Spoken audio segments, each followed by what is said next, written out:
Horlama bizim basit olarak göreceğimiz bir olay değildir. Üstelik de bir hastalıktır. Kullanıldığı ilk günden itibaren horlamayı keser. Horlama protezinin avantajları kişiye özel olarak üretilir. Kullanımı kolaydır.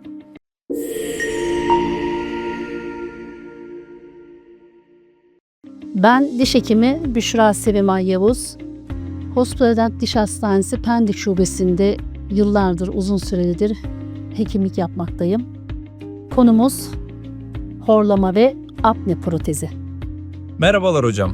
Horlama protezi nedir? Horlama ve apne protezi kişiye özel olarak üretilen, uyku esnasında daralan veya tıkanan hava yollarını açmak için kullandığımız ve bu sayede de horlama ve apneyi gideren, aynı zamanda iyileşme sürecine de sokan, hastayı iyileştiren bir protezdir.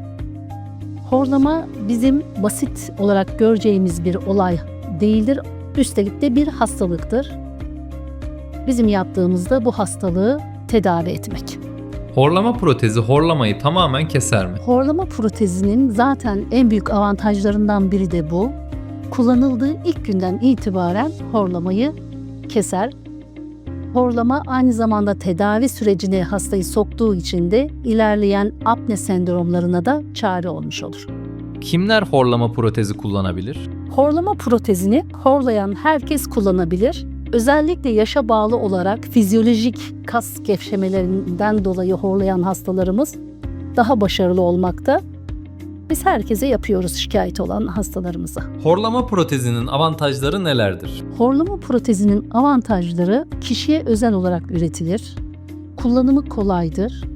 Eskiden genel cerrahiye ihtiyaç olan durumları artık bertaraf etmektedir. Genel cerrahiye ihtiyacı kaldırır. Horlamayı ilk kullanıldığı andan itibaren keser ve tedavi süreci vardır. Bu tedavi sürecinde horlamanın ilerlemesini ve apne sendromu şeklinde baş göstermesini engeller.